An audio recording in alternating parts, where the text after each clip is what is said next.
स्वामिन्न सर्वान्तरात्मन्न जरजरयितर्जन्म मृत्यामयानां गोविन्दे देहि भक्तिं भवति च भगवन्नूर्जितां निर्निमित्तां निर्व्याजां निश्चलां तद्गुणगणबृहतीं चाश्वतीमाशुदेव नारायणं नमस्कृत्य नरं चैव नरोत्तमं देवीं सरस्वतीं व्यासं ततो ग्रन्थमुदीरये विजानताम् अवित्तस्य मध्वस्य जगती गुरोः पूर्वाचार्यमहिष्ठानाम् इयं प्रणतिमालिका सूक्तिरत्नाकरे रम्ये मूलरामायणार्णवे विहरन्तो महीयां स प्रीयन्तां गुरवो मम वाल्मीकिर्गौ पुनीयान्नो महीधरपदाश्रया यत्काव्यमुपजीवन्ति कवयस्तरणका इव.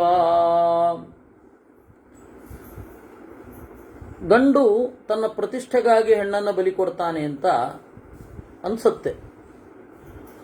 ವಾಸ್ತವವಾಗಿ ಒಂದು ಸಮಾಜ ಅಂತಂದ್ರೆ ಗಂಡು ಮತ್ತು ಹೆಣ್ಣಿನ ಕೂಡಿಕೆ. ಅದು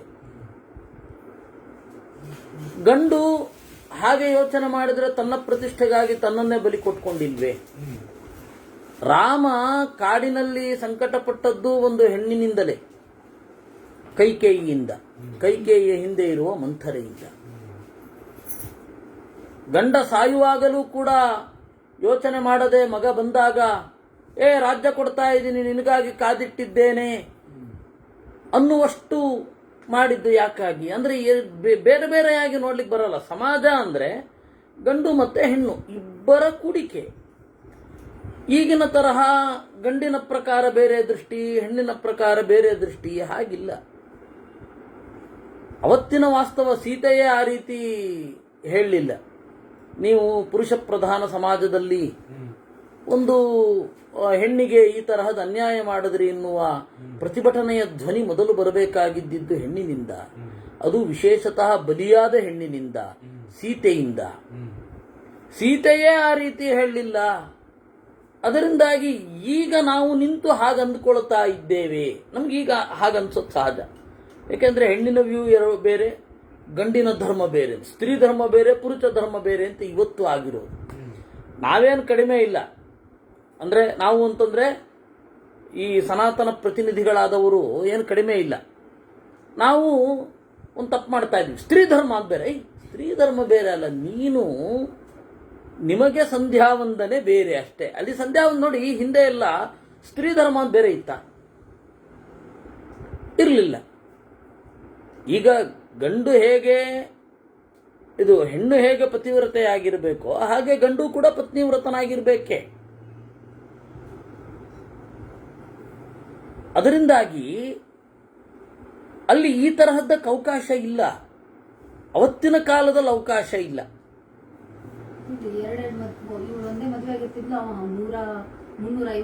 ಅಲ್ಲಿಯೂ ಪ್ರಜೋತ್ಪತ್ತಿಯೇ ಪ್ರಧಾನ. ಗಂಡು ಬಹುಪತ್ನಿಯರನ್ನು ಹೊಂದಬಹುದು ಅಂತ ಬಂದದ್ದು ಯಾಕೆ ಅಂತ ಹೇಳಿದ್ರೆ ಪ್ರಜೋತ್ಪತ್ತಿ. ಆದರೆ ಒಂದು ಹೆಣ್ಣು ಬಹಳ ಜನರನ್ನು ಮದುವೆ ಆದರೆ ಬಹಳ ಜನ ಮಕ್ಕಳಾಗಲ್ಲ. ಒಂದು ಗಂಡು ಬಹಳ ಜನ ಹೆಣ್ಣನ್ನು ಮದುವೆ ಆದರೆ ಅಲ್ಲಿ ಪ್ರಜೋತ್ಪತ್ತಿಯನ್ನು ಮಾಡಬಹುದು. ಈ ಒಂದು ನಿಸರ್ಗ ಸಹಜವಾದ ಒಂದು ನ್ಯಾಯವೇ ವಿನಃ ಅಲ್ಲಿ ಬೇರೆ ಅಲ್ಲ. ಅವನು ಕೂಡ ಇವಾಗ ರಾವಣನಂತಹವರನ್ನ ಬೈತಾನೆ ಇದ್ರು, ಅವತ್ತು ಬೈತಾ ಇದ್ರು. ರಾವಣನಂತಹವ್ರನ್ನ ಅವತ್ತು ಬೈತಾ ಇದ್ರು. ಅದರಿಂದಾಗಿ ಪ್ರತಿಷ್ಠೆಗಾಗಿ ಏನು ಬಲ ಕೊಡಲಿಲ್ಲ. ತನಗೆ ತಾನು ಹಿಂಸೆ ಮಾಡ್ಕೊಳ್ಳೋದೆ. ಅವನಿಗೆ ಹಿಂಸೆ ಏನಾಗ್ಲಿಲ್ವಾ ರಾಮನಿಗೆ? ಸೀತೆಯನ್ನು ಬಿಡಬೇಕಾದ್ರೆ ಸೀತೆಯಷ್ಟೇ ಹಿಂಸೆ ರಾಮನಿಗೂ ಆಯಿತು ಅಂತ ನೀವು ಕಾಣ್ತೀರ ಗ್ರಂಥಗಳಲ್ಲಿ. ಅದರಿಂದ ಸಮಾನವಾದ ದೃಷ್ಟಿಯಲ್ಲಿ ನೋಡಿದಾಗ ತಟಸ್ಥವಾಗಿ ಸಮಾಜ ಅಂದರೆ ಇಬ್ಬರು ಸೇರಿ ಆಗಿರುವಂಥದ್ದು. ಅದರಲ್ಲಿ ಇಬ್ಬರಿಗೂ ಒಂದೇ ಧರ್ಮ, ಎರಡು ಧರ್ಮ ಆ ತರಹ ಇಲ್ಲ. ಇಷ್ಟರೊಂದಿಗೆ ನಾವು ಆ ಲಕ್ಷ್ಮಣ ಹಾಗೂ ಸುಮಂತ್ರನ ಸಂವಾದಕ್ಕೆ ನಾವು ಬಂದಿದ್ವಿ. ಸೀತೆಯನ್ನು ಬಿಟ್ಟು ಹೋಗ್ತಾನೆ. ಸೀತೆಯನ್ನ ವಾಲ್ಮೀಕಿಗಳು ಕರ್ಕೊಂಡು ಹೋಗ್ತಾರೆ. ಕರ್ಕೊಂಡು ಹೋಗುವಾಗ ಅವರೇ ಕರ್ಕೊಂಡು ಹೋಗಲ್ಲ, ಬಾಯಿಲಿ ಅಂತ ಕರ್ಕೊಂಡು ಹೋಗಲ್ಲ. ಅಲ್ಲಿ ಸುತ್ತಲಿದ್ದ ತಾಪಸಿಯರು, ಯಾಕೆಂದ್ರೆ ಒಂದು ಹೆಣ್ಣಿಗೆ ಹೆರಿಗೆ ಆಗುವಾಗ ಬೇಕಾದದ್ದು ಒಂದೋ ತಾಯಿಯಂತಹ ಜನರು. ಅಲ್ಲಿ ರಾಣಿ ಆದ್ದರಿಂದಾಗಿ ತಾಯಿಯಂತಹ ಜನರು ಇರ್ತಾ ಇದ್ರು, ಅಯೋಧ್ಯೆಯಲ್ಲಿದ್ದರೂ ಕೂಡ. ಯಾಕೆಂದ್ರೆ ವತ್ಸಸ್ಥಾನಮೇತದಿತಿ ಚಾಣಕ್ಯ ಅಂತ. ರಾಜ ಒಬ್ಬ ತನ್ನ ಹೆಂಡತಿಯನ್ನ ಅವಳ ದೇಶಕ್ಕೆ ಕಳಿಸಿದರೆ ಅವರು ಏನೇನು ಇಟ್ಕೊಂಡು ಹಾಸ್ಟೈಲ್ ಆಗಿ ಇಟ್ಕೊಂಡು ಏನೇನು ಮಾಡ್ತಾರೆ ಅಂತ ಹೇಳಲಿಕ್ಕೆ ಬರಲ್ಲ. ಆ ಕಾರಣದಿಂದ ಇಲ್ಲಿಯೇ ಜ್ಞಾತಿ ದಾಸಿಯರನ್ನು ಕರೆಸ್ಕೊಳ್ತಾರೆ. ಅವರೂ ಇಲ್ಲ ಈಗ. ಮತ್ತೆ ತಾಪಸಿಯರೇ ಅಲ್ಲಿ ನಿಂತರು. ವಾಲ್ಮೀಕಿಗಳು ಹಂಗೆ ವ್ಯವಸ್ಥೆ ಮಾಡಿದರು. ಆಮೇಲೆ ಇವರಿಬ್ಬರಿಗೂ ಮಾತುಕತೆ ಏನು ಜರುಗಿತು. ಭವಿಷ್ಯತಿ ದೃಢಂ ರಾಮ ದುಃಖ ಪ್ರಾಯೋ ವಿಸೌಖ್ಯ ಭುಕ್ ಪ್ರಾಪ್ಸ್ಯತೆ ಚ ಮಹಾಬಾಹು ವಿಪ್ರಯೋಗಂ ಪ್ರಿಯೈರ್ಧೃತಂ. ಓ ಲಕ್ಷ್ಮಣನೇ, ಸಂಕಟ ಪಡಬೇಡ.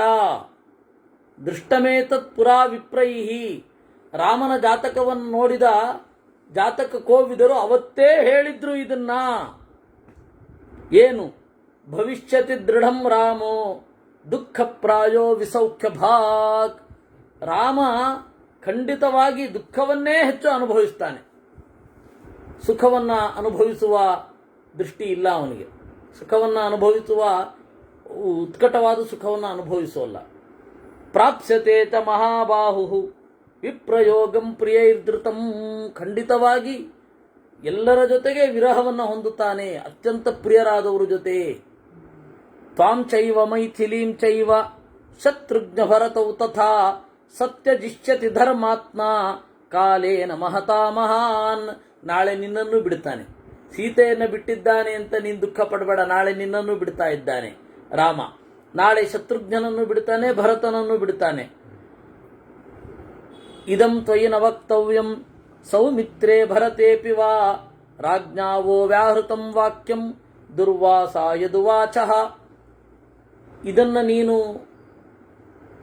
ಶತ್ರುಘ್ನಿಗಾಗಲಿ ಭರತನಿಗಾಗಲಿ ಹೇಳಬೇಡ. ಅವ್ರ ಮನಸ್ಸನ್ನು ಈಗಲೇ ಕೆಡಿಸ್ಬೇಡ, ಅವಾಗಲೇ ಕೆಡ್ಲಿ. ಎಲ್ಲವನ್ನ ಬಿಡ್ತಾನೆ. ಒಬ್ಬ ಅತ್ಯಂತ ಸದ್ಗುಣ ಸಂಪನ್ನನಾದ ವ್ಯಕ್ತಿ ಎಲ್ಲವನ್ನ ಬಿಡೋದು ಅಂತ ಒಂದು ಉಂಟಲ್ಲ, ತನಗೆ ಅತ್ಯಂತ ಪ್ರಿಯರಾದವರನ್ನ ಬಿಡೋದು, ಯಾರೋ ದೂರದಲ್ಲಿರುವವರ ಪ್ರೀತಿಗಾಗಿ. ಈ ತರಹದ ಕಷ್ಟ ಯಾಕೆ ತಗೊಳ್ತಾರೆ? ಮಹಾಜನ ತಮೀಪೇ ಚ ಮಮ ಚೈವ ನರರಚಭಾ ಋಷಿಣಾ ವ್ಯಾಹೃತಂ ವಾಕ್ಯಂ ವಸಿಷ್ಠಸ್ಯ ಚ ಸನ್ನಿಧೌ. ಇದನ್ನ ಸ್ವಯಂ ಹಿಂದಣ ಜನ್ಮದ ವೃತ್ತಾಂತದ ಜೊತೆಗೆ ವಸಿಷ್ಠರು ಹೇಳಿದ್ದಾರೆ. ವಸಿಷ್ಠರ ಜೊತೆಗೆ ಹೇಳಿದ್ದಾರೆ. ವಸಿಷ್ಠರ ಜೊತೆಗೆ ರಾಜ ಚರ್ಚೆ ಮಾಡಬೇಕಾದ್ರೆ ಈ ಮಾತು ಬಂದಿದೆ. ಋಷೇಸ್ತು ವಚನಂ ಶ್ರುತ್ವಾ ಮಾಮಾಹ ಪುರುಚರಷಭಃ ಸೂತ ನಕ್ವಚಿದೇವಂತೆ ವಕ್ತವ್ಯಂ ಜನಸನ್ನಿಧವು. ಇದು ರಾಮನಿಗೆ ಮಾತ್ರ ಗೊತ್ತಿತ್ತು. ಅವನು ಹೇಳಿದ್ದ, ಜನರ ಹತ್ತಿರ ಇದನ್ಯಾವುದನ್ನು ಹೇಳಬೇಡ ಅಂತ ಅವನು ಮಾತು ತಗೊಂಡಿದ್ದ. ನಾನು ಆ ಮಾತನ್ನ ಇವತ್ತು ಮುರಿತಾ ಇದ್ದೇನೆ, ನೀನು ಬೇರೆಯವ್ರಿಗೆ ಹೇಳಬೇಡ. ತಸ್ಯಾಹಂ ಲೋಕಪಾಲಸ್ಯ ವಾಕ್ಯಂ ತತ್ಸು ಸಮಾಹಿತಃ ನೈವ ಜಾತ್ವನೃತಂ ಕುರ್ಯಾಂ ಇತಿ ಮೇ ಸೌಮ್ಯ ದರ್ಶನಂ ಸರ್ವಥೈವ ನ ವಕ್ತವ್ಯಂ ಮಯಾ ಸೌಮ್ಯ ತವಾಗ್ರತಃ. ನಾನಿದನ್ನ ನಿನಗೆ ಹೇಳಬಾರದಿತ್ತು. ನಿನ್ನ ದುಃಖವನ್ನ ಕಡಿಮೆ ಮಾಡುವ ಒಂದೇ ಉದ್ದೇಶದಿಂದ ನಾನು ಹೇಳ್ತಾ ಇದ್ದೇನಷ್ಟೇ. ಯದಿತೇ ಶ್ರವಣೇ ಶ್ರದ್ಧಾ ಶ್ರೂಯತಾಂ ರಘುನಂದನ ಯದ್ಯಪ್ಯಹಂ ನರೇಂದ್ರೇಣ ರಹಸ್ಯಂ ಶ್ರಾವಿತಂ ಪುರಾ ತಥಾಪ್ಯುದಾಹರಿಷ್ಯಾಮಿ ದೈವಂ ಹಿ ದುರತಿಕ್ರಮಂ. ದೈವ ಅನ್ನೋದು ದುರತಿಕ್ರಮ. ಯಾಕೆಂದ್ರೆ ಈ ತರಹದ ದುಃಖ ಬಂತಲ್ಲ, ಒದಗಿತಲ್ಲ, ನೀನು ಭರತನಿಗೆ ಮತ್ತೆ ಶತ್ರುಘ್ನಿಗೆ ಹೇಳಬೇಡ ಅಂತ ಕೇಳಿದಾಗ ಸುಮಂತ್ರನಿಗೆ ಲಕ್ಷ್ಮಣ ಹೇಳಿದ, ತಥ್ಯಂ ಬ್ರೂಹೀತಿ ಸೌಮಿತ್ರಿ ಸೂತಂ ತಂ ವಾಕ್ಯಮಬ್ರವೀತ್. ತಥ್ಯಂ ಬ್ರೂಹಿ, ತಥ್ಯವನ್ನ ಹೇಳು ಅನ್ನುವಲ್ಲಿಗೆ 50ನೆಯ ಸರ್ಗ. ತಥಾ ಸಂಚೋರಿತ ಸೂತೋ ಲಕ್ಷ್ಮಣೇನ ಮಹಾತ್ಮನ ತದ್ವಾಕ್ಯ ಋಷಿಣಾ ಪ್ರೋಕ್ತಂ ವ್ಯಾಹರ್ತಮುಪಚಕ್ರಮೇ. ಈ ರೀತಿ ಲಕ್ಷ್ಮಣ ಹೇಳಿದಾಗ ಸುಮಂತ್ರ ನುಡಿದ, ಪುರಾ ನಾಮ್ನಾ ಹಿ ದುರ್ವಾತಾಃ ಅತ್ರೆ ಪುತ್ರೋ ಮಹಾಮುನಿ. ಬಹಳ ಹಿಂದೆ ದುರ್ವಾಸರು ಅಂತ ಒಬ್ಬರು ಇದ್ರು. ವಸಿಷ್ಠರ ಆಶ್ರಮದಲ್ಲಿ ವಾರ್ಷಿಕ್ಯಂ ಸಮುವಾಚಃ, ಚಾತುರ್ಮಾಸ್ಯಕ್ಕೆ ಅಂತ ಕೂತರು. ತಮಾಶ್ರಮಂ ಮಹಾತೇಜಾಃ. ಆಗ ದಶರಥ ಹೊರಟ. ದಶರಥರು ಹೊರಟಿದ್ದು ಯಾಕೆ ಅಂದರೆ ಪುರೋಹಿತಂ ಮಹಾತ್ಮಾನಂ ದಿದೃಕ್ಷುರಗಮತ್ಸ್ವಯಂ, ತಮ್ಮ ಪುರೋಹಿತರಾದ ವಸಿಷ್ಠರನ್ನು ನೋಡಲಿಕ್ಕೆ ಅಂತ ಹೋಗಿದ್ದು. ಅಲ್ಲಿಗೆ ಚಾತುರ್ಮಾಸ್ಯಕ್ಕೆ ಅಂತ ದುರ್ವಾಸರು ಕೂತಿದ್ರು. ಸದೃಷ್ಟ್ವಾ ಸೂರ್ಯತಂಕಾಚಂ ಜ್ವಲಂತಮಿವ ತೇಜತಾ ಉಪವಿಷ್ಟಂ ವಸಿಷ್ಠಸ್ಯ ಸವ್ಯಪಾರ್ಶ್ವೇ ಮಹಾಮುನಿಂ. ವಸಿಷ್ಠರ ಪಕ್ಕದಲ್ಲಿ ದುರ್ವಾಸರು ಕುಳಿತಿದ್ರು. ವಸಿಷ್ಠರ ಮನೆಗೆ ಅಂತ ಹೋದಾಗ ದುರ್ವಾಸರು ಸಿಕ್ಕಿದ್ರು. ನಮಸ್ಕಾರ ಮಾಡಿ ಪಾದ್ಯದಿಂದಲೂ ಫಲಮೂಲಗಳಿಂದಲೂ ಸತ್ಕರಿಸಿದ. ತೇಷಾಂ ತತ್ರೋಪವಿಷ್ಟಾನಾಂ ತಾಸ್ತಾಸ್ಸು ಮಧುರಾಃ ಕಥಾಃ ಬಭೂವು ಪರಮರುಚೀಣಾಂ ಮಧ್ಯಾದಿತ್ಯಗತೆ ಹನಿ. ಬೆಳಗ್ಗೆ ಶುರುವಾದ ಮಾತುಕತೆ ಸೂರ್ಯ ನಡುನತ್ತಿಯ ಮೇಲೆ ಬರುವ ತನಕ ಆಯಿತು, ಮಧ್ಯಾಹ್ನದ ತನಕ ಆಯಿತು, ನಡುಹಗಲಿನ ತನಕ ಆಯಿತು. ತತಃ ಕಥಾಯಾಂ ಕಸ್ಯಾಂಚಿತ್ ಪ್ರಾಂಜಲಿ ಪ್ರಗ್ರಹೋ ನೃಪಃ ಉವಾಚ ತಂ ಮಹಾತ್ಮಾನಂ ಅತ್ರೇ ಪುತ್ರಂ ತಪೋಧನಂ. ಆಗ ಯಾವುದೋ ಒಂದು ಹಂತದಲ್ಲಿ ದಶರಥ ಕೈಗಳನ್ನು ಮುಗಿದು ದುರ್ವಾಸರಿಗೆ ಕೇಳಿದ, ಭಗವನ್ ಕಿಂ ಪ್ರಮಾಣೇನ ಮಮ ವಂಶೋ ಭವಿಷ್ಯತಿ ಕಿಮಾಯುಶ್ಚ ಹಿ ಮೇ ರಾಮಃ ಪುತ್ರಾಶ್ಚಾನ್ಯೇ ಕಿಮಾಯುಷಃ. ಪೂಜ್ಯರೇ, ನನ್ನ ವಂಶ ಎಲ್ಲಿ ತನಕ ಉಳಿಯುತ್ತೆ? ನನ್ನ ಮಗ ರಾಮನಿಗೆ ಎಷ್ಟು ವರ್ಷಗಳ ಆಯುಷ್ಯ? ನನ್ನ ಭರತ, ಶತ್ರುಘ್ನ, ಲಕ್ಷ್ಮಣ ಇವರೆಲ್ಲರೂ ಎಷ್ಟು ವರ್ಷಗಳ ತನಕ ಬದುಕ್ತಾರೆ? ತಚ್ಛ್ರುತ್ವಾ ವ್ಯಾಹೃತಂ ವಾಕ್ಯಂ ರಾಜ್ಞೋ ದಶರಥಸ್ಯ ತು ದುರ್ವಾಸಾಸ್ಸು ಮಹಾತೇಜಾಃ ವ್ಯಾಹರ್ತಮುಪಚಕ್ರಮೇ. ಈ ಮಾತನ್ನ ಕೇಳಿ ದುರ್ವಾಸರು ನುಡಿದರು, ಶೃಣು ರಾಜನ್ ಪುರಾವೃತ್ತಂ ತದಾ ದೇವಾತುರೇ ಯುಧಿ. ಬಹಳ ಹಿಂದಿನ ಕಥೆ ಹೇಳ್ತೇನೆ ಕೇಳು. ಯಾಕೆಂದರೆ ಇಂದು ಏನಿದೆ ಅದು ಬಹಳ ಹಿಂದಿನ ಕಥೆಗೆ ಹೋಗಬೇಕಾಗತ್ತೆ. ನಮ್ಮ ಅಡಿಗರದ್ದು ಒಂದು ಭೂತ ಅಂತ ಒಂದು ಕಾವ್ಯ ಇದೆ. ಅಡಿಗರು ಅಂದರೆ ಗೋಪಾಲಕೃಷ್ಣ ಅಡಿಗರು. ಅವರು ಒಂದು ಮಾತು ಹೇಳ್ತಾರೆ, ವರ್ತಮಾನ ಪತ್ರಿಕೆ ತುಂಬ ಭೂತದ್ದೇ ಸುದ್ದಿ ಅಂತ. ನಾವು ಹಿಸ್ಟ್ರಿಯನ್ನು ಬಿಟ್ಟಿರ್ಲಿಕ್ಕೆ ಆಗೋದೇ ಇಲ್ಲ. ಇಲ್ಲಿ ಕಾಲೇಜಲ್ಲಿ ಹೇಳಬಹುದು ಅಲ್ವೇ, ಇಲ್ಲಿ ಕಾಲೇಜಲ್ಲಿ ರೇ ಹಿಸ್ಟ್ರಿ ಏನು ಉಪಯೋಗ ಇಲ್ಲ ರೇ, ಜಾಬ್ ಓರಿಯೆಂಟೆಡ್ ಕೋರ್ಸ್ ಅಲ್ಲ, ತಗೊಳ್ಳಿ ಅಪ್ಲೈಡ್ ಸೈನ್ಸ್ ಯಾವುದನ್ನ ಒಂದನ್ನ ಅಂತ ಪ್ರಿನ್ಸಿಪಾಲ್ ಖುದ್ದಾಗಿ ಹೇಳಬಹುದು. ಆದರೆ ವಾಸ್ತವವಾಗಿ ಹಾಗುಂಟೋ? ಹಾಗಿಲ್ವೇ ಇಲ್ಲ. ಇವತ್ತಿನ ಪೇಜ್ ನೋಡಬೇಕು ಅಂದರೆ ಹಿಂದೆ ಏನಾಯಿತು ಅನ್ನೋದನ್ನು ಗಮನಿಸಬೇಕು. ಲೆಗಸಿಯನ್ನೇ ಎಲ್ಲರೂ ಇಷ್ಟಪಡೋದಲ್ವೇ? ಅದರಿಂದಾಗಿ ಹಾಗೇ ಇದು ಕೊಡೋದು. ಸಿನ್ಸ್ ಒಂದು ಇದು ಸ್ವೀಟ್ ಅಂಗಡಿ ಮೇಲೆ ಸಿನ್ಸ್ ಅಂತ ಹಾಕಿರ್ತಾರೆ. 1930ನೇ ಇಸ್ವಿಯಿಂದ ನಿಮ್ಮ ಸೇವೆಯಲ್ಲಿ ಅಂದರೆ ಇತಿಹಾಸ ಯಾರನ್ನೂ ಬಿಟ್ಟಿಲ್ಲ. ಅದರಿಂದಾಗಿ ಅವರು ಹೇಳ್ತಾರೆ, ಹಿಂದಿನದ್ದನ್ನು ಹೇಳ್ತೇನೆ ಕೇಳು. ಇತಿಹಾಸದ ಕಲ್ಪನೆಯ ಬಗೆಗೆ ಭಾರತೀಯರದ್ದೇ ಕೆಲವು ನಿಲುವುಗಳಿದೆ. ನಾವು ಮೆಖಾಯಿಲ್ ಗೆಟ್ಲೊಬ್ ಅಂತ ಹೇಳಿ ಖ್ಯಾತ ಇತಿಹಾಸ ಚಿಂತಕ, ಇಡೀ ಸೌತ್ ಏಷ್ಯಾದಲ್ಲಿಯೇ ದೊಡ್ಡ ಇತಿಹಾಸ ತಜ್ಞ ಅಂತ. ನಾವು ಅವನ ಇತಿಹಾಸದ ಸೂತ್ರಗಳನ್ನು ಭಾರತೀಯರು ಅನುಸರಿಸ್ತಾ ಇಲ್ಲ. ಇತಿಹಾಸದ ಸೂತ್ರಗಳೇನು ಅನ್ನೋದ್ರ ಬಗ್ಗೆನೇ ನಾವು ತಿಳ್ಕೊಳ್ಬೇಕಿದೆ. ನಾವಿವತ್ತು ಕಾಲೇಜಲ್ಲೆಲ್ಲ ಓದ್ತಾ ಇರೋದು ಇತಿಹಾಸದ ಸೂತ್ರ ಏನು. ನಮಗೆ ಇತಿಹಾಸ ಅಂದರೆ ಕರೆಕ್ಟಾಗಿ ಇಸ್ವಿ, ಡೇಟು, ಟೈಮು, ಮಂತ್, ಏನು ನಡೀತು ಅಲ್ಲಲ್ಲ, ಹತ್ತಿರ ಸಣ್ಣದಿರುತ್ತೆ. ಆದರೆ ಇತಿಹಾಸದಿಂದ ನಾವು ಏನು ಮಾಡೋದು, ಇತಿಹಾಸವನ್ನು ಹೇಗೆ ಪರಿಗ್ರಹಿಸಬೇಕು, ಕಾಲದ ಮಿತಿ ಏನು ಇತ್ಯಾದಿಗಳನ್ನು ನಾವು ವಿವೇಚನೆ ಮಾಡಿಲ್ಲ. ಇರಲಿ, ಅದು ಇನ್ನೊಂದು ವಿಚಾರ. ತತ್ತು ಗ್ರಂಥಾಂತರಂ ಪ್ರೋಕ್ತಂ, ಅದು ಬೇರೆ. ಇಲ್ಲಿ ಅವರು ಬಹಳ ಹಿಂದಿನದ್ದನ್ನು ಹೇಳ್ತಾರೆ. ಇತಿಹಾಸದ ದೃಷ್ಟಿ ಏನು ಅಂದರೆ, ಇವತ್ತು ಏನಾಗ್ತಾ ಇದೆ ಅದಕ್ಕೆ ಬಹಳ ಹಿಂದೆ ನಡೆದದ್ದು ಕಾರಣ ಅಂತ ಅಲ್ವಾ? ಅದು ಬೇಕೇ ಬೇಕು. ಅದನ್ನು ತಿಳ್ಕೊಳ್ಳದೆ ನಾವೇ ಉಲ್ಟಾ ಹೊಡಿತಾ ಇರ್ತೀವಿ. ನೋಡಿ, ನಮ್ಮ ಖರ್ಗೆ ಸಾಹೇಬರು ಯಾವ ರಜಾಕಾರರಿಂದ ಹಿಂಸೆಯನ್ನು ಅನುಭವಿಸಿದ್ದಾರೋ ಅವ್ರ ಪರವಾಗಿ ನಿಂತುಬಿಟ್ಟಿದ್ದಾರೆ. ಇದು ಇತಿಹಾಸದ ಅಜ್ಞಾನದಿಂದ ಆಗಿರೋದು. ಅವ್ರಿಗೆ ಗೊತ್ತಿಲ್ಲ ಅಂತಿಲ್ಲ, ಈಗ ವಾಪಸ್ ಬರ್ಲಿಕ್ಕಾಗಲ್ಲ. ಹೀಗಾಗಿ ಕಷ್ಟ. ಹಿಂದಿನದ್ದನ್ನು ತಿಳ್ಕೊ, ಇಂದು ಏನಾಗ್ತಾ ಇದೆ ಅನ್ನೋದಕ್ಕೆ ಹಿಂದಿನದ್ದನ್ನು ತಿಳ್ಕೊ. ಶೃಣು ರಾಜನ್ ಪುರಾವೃತ್ತಂ ತದಾ ದೇವಾತುರೇ ಯುಧಿ. ದೈತ್ಯರು, ದೇವತೆಗಳು ಮತ್ತೆ ಯುದ್ಧ ಆಗ್ತಾನೆ ಇರುತ್ತೆ ದೈತ್ಯರಿಗೂ ದೇವತೆಗಳಿಗೂ. ಎಲ್ಲ ದೈತ್ಯರೇನು ಮಾಡಿದ್ರು, ಭೃಗುವಿನ ಹೆಂಡತಿಯನ್ನ ಆಶ್ರಯಿಸಿದರು. ದುರ್ವಾಸರ ಹೇಳ್ತಾ ಇರೋದು, ಭೃಗುವಿನ ಹೆಂಡತಿಯನ್ನ ಆಶ್ರಯಿಸಿದರು. ತಯಾ ದತ್ತ ಭಯಾಸ್ತತ್ರ ನೆವಸನ್ನ ಭಯಾಸ್ತದಾ. ಅವಳೇನು ಮಾಡಿದ್ಲು, ಅಭಯವನ್ನು ಕೊಟ್ಲು. ಭೃಗುವಿನ ಹೆಂಡತಿ ಅವಳು ಯಾರು, ಅವಳ ಹೆಸರೇನು ನಮಗೆ ಗೊತ್ತಿಲ್ಲ, ಯಾವಾಗ ಆಯಿತು ಅದು ಗೊತ್ತಿಲ್ಲ. ಆಯ್ತು, ವಾಲ್ಮೀಕಿ ರಾಮಾಯಣದಲ್ಲಿ ಮತ್ತೆ ಕೆಲವು ಪುರಾಣಗಳಲ್ಲಿ ಇದು ಬರುತ್ತೆ. ತತಸ್ತಾಂ ನಿಹತಾಂ ದೃಷ್ಟ್ವಾ ಪತ್ನೀಂ ಭೃಗುಕುಲೋದ್ವಹ ಶಶಾಪ ಸಹಸಾ ಕ್ರುದ್ಧೋ ವಿಷ್ಣುಂ ರಿಪುಕುಲಾರ್ದನಂ. ಆಗ ವಿಷ್ಣುವಿಗೆ ಸಿಟ್ಟು ಬಂತು. ಇವಳು ರಾಕ್ಷಸರಿಗೆ ಆಶ್ರಯ ಕೊಟ್ಟು ಕಾಪಾಡಿಕೊಂಡಿದ್ದಾಳೆ ಅಂತ.